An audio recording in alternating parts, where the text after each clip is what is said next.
Mike, Doctor Perrotti in Boston for the Red Bull Battlegrounds, being joined by Tasty Steve. How you doing today, man? How you doing, sir? Nice to meet you. Nice to see you here having fun at Red Bull Battlegrounds.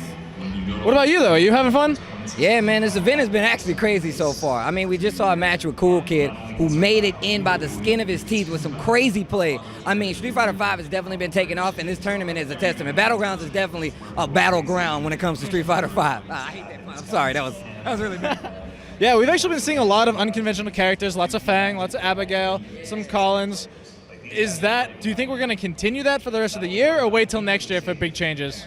So one of the things I actually said on commentary yesterday that you asked me that's pretty funny is that the fact that the cast of Street Fighter V is definitely coming into its own. Like, even with the new characters. I mean, they just announced Zeku. Zeku just dropped. But you're right, we saw a bunch of Fangs. A Fang that apparently gets blown up a lot of NLBC, but still able to make top 32, top 16 in this bracket, which is actually crazy. I feel like the cast is definitely coming into its own, and I feel like with each patch, they're going to round out the cast a little more, and that's why you get great matches that you see here. You get these new players taking advantage of the new characters, and you get a full rounded out cast, making for overall a very good Street Fighter game. Yeah, the weekend's been pretty crazy, like you were mentioning, with all the different people that we're seeing break in. So obviously the winner of this goes to Capcom Cup if they're not already qualified, and I know Sage Gnosis has been putting people on the spot for their top 8. I just want to know who's going to win it, because I already have Tokido and Snake Eyes both saying they're claiming it. I don't know, man. These questions are becoming more and more up to the table of every time I get asked. But I don't know, man. I feel like it's hard to say that Tokido won't win. I feel like it's hard at this point to say that he won't win. However, just look at how many anomalies we've had so far. I say anomalies, let's just say unknown factors. Let me change that. Sure. A lot of unknown factors are coming into play here. Capcom Pro Tour has been set up now, and they've gotten so much more efficient at rounding out what they want to happen, and this is no different. So knowing who's going to win is almost impossible. You see players coming back out of the woodwork. Canada Cup was amazing for Street Fighter V competition. Every competition, every tournament closer and closer that we get to finals or Capcom Cup gets more and more explosive. So honestly, like I said, I couldn't bet against Tokido, but on the same note, I wouldn't bet specifically on any person. So what are your thoughts on the chances of a NuckleDu repeat for the first time ever in Capcom Cup history?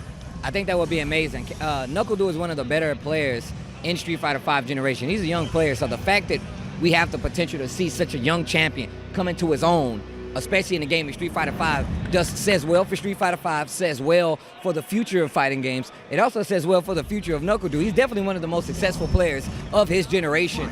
And especially with more Street Fighter coming into the limelight, that says amazing things to have a young champion. That means anybody can do it. If you got such a young guy like NuckleDu coming in doing shit like this, excuse me, is this PG? My bad. It's not a family show. Okay, all right. If NuckleDu can do this shit, then that means any kid can do it. You know what I mean? And I feel like no matter how you slice it, it looks really good for Street Fighter and the fighting game community as a whole. Nice. So I kind of want to pivot a little away from Street Fighter. So I've been asking a couple of people, what do you do when you're not Street Fightering? Guilty Gearing, I'm teching, I'm Injustice 2ing, I'm a little bit of Killer Instincting. It's not too many fighting games I don't play. And I've been playing fighting games since I was like 5, 6 years old. So like, this is a part of me now. Like, when I'm not playing Street Fighter, I'm probably playing a different fighting game or another video game. I got a crazy ass backlog, so I'm always gaming. I mean, who doesn't have a backlog like that? But I mean, outside of gaming in general, what is like a general week for you? A general week for me is, since I travel a lot for shows, it's more about catching up on the events that I miss, because there's a lot of games out here, not only just Street Fighter V, not only just Killer Instinct or Tekken. Like, I want to keep track of those things. Like, for me, this is my sport. For me, I have to keep track of the stats. I want to know their ratio. I want to know how good they do these things overall or throughout the year. So I never even thought about it until you just asked me that, honestly. Like, I keep track of this like most people keep track of sports, but I follow every game. Every game. So I think that's all I got for you, man. But I hope you're enjoying the city. I hope you're enjoying the event, and I hope you have a good time. Actually, one last question. Let's go. So we obviously talked about Capcom Cup. Is there anything else you're looking forward to, at least to the end of the year? Capcom Cup, but I'm actually going to be at Tekken Masters in Japan. Ooh. Tekken Masters is a crazy event with a bunch of teams. Japan has a different format for a tournament, so it's probably one and done. You get one match, and it's a team tournament. So it changes the dynamic. Like, that's what's so beautiful about what we do. Like, there's so many things that you can change about the game, make it interesting, make it not interesting, and that kind of pays attention to it. I mean, like, that is going to be the next event I'm going to be at. But after that, it's a reset of the year. But fighting games don't stop, baby. We go year round. So actually, talking about different styles, there's Battle of the Stones, actually, which is pretty different from what we've seen generally. You know, the Stones obviously coming in, playing games, getting their own jokes about them. What are your thoughts on that? I actually think that shit's pretty sick. Do you want it to come to Street Fighter in some way? I would put like this. I feel like the fact that they're using it on a game like Marvel and the Stones and the Infinity Stones and the MCU makes a lot more sense. You ask me what I do outside of fighting games, I'm a comic book enthusiast. Yeah, I'm a big comic book enthusiast. I love music. I love culture. That's why I like to travel so much. But the fact that all ties in means that, like, the fact that I'm getting like the Marvel Cinematic Universe comics and then fighting games and then Street Fighter in one thing makes it that much more interesting. You can't have a regular bracket format like, say, a Red Bull Battlegrounds or a Capcom Cup, but now you have Marvel characters. They have stones in the game. Let that play out, and when you're actually playing, it makes the event more fun. And the stones' powers are a little crazy, but that's what they're supposed to do. They're the Infinity Stones. They're super broken. That's why they're there. So, speaking of MCU and totally broken, have you seen Ragnarok yet?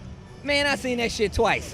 Look, I told you, I'm a big comic book enthusiast. It's kind of crazy what they did when it comes to the Marvel Cinematic Universe, because I've read like every comic storyline up until maybe like 2 years ago when it comes to like the big major crossovers. And I still have to catch up. But it was a mix of, you know, Planet Hulk and Thor Ragnarok. I still didn't see some of the things happening. I don't want to spoil anybody. But even I couldn't call it. And I'm a big speculatory guy. I'm the crazy conspiracy theory. That's me. I'm telling you right now. If we ever talk about comics, you'll see what I'm talking about. So I definitely think Ragnarok's the movie of the year. Really? I think so. I was dying laughing seeing it. I was in tears. It was definitely worth a shot. But once again, thank you, Tasty Steve. This time it actually is goodbye. But I hope you enjoy your weekend. Enjoy the city.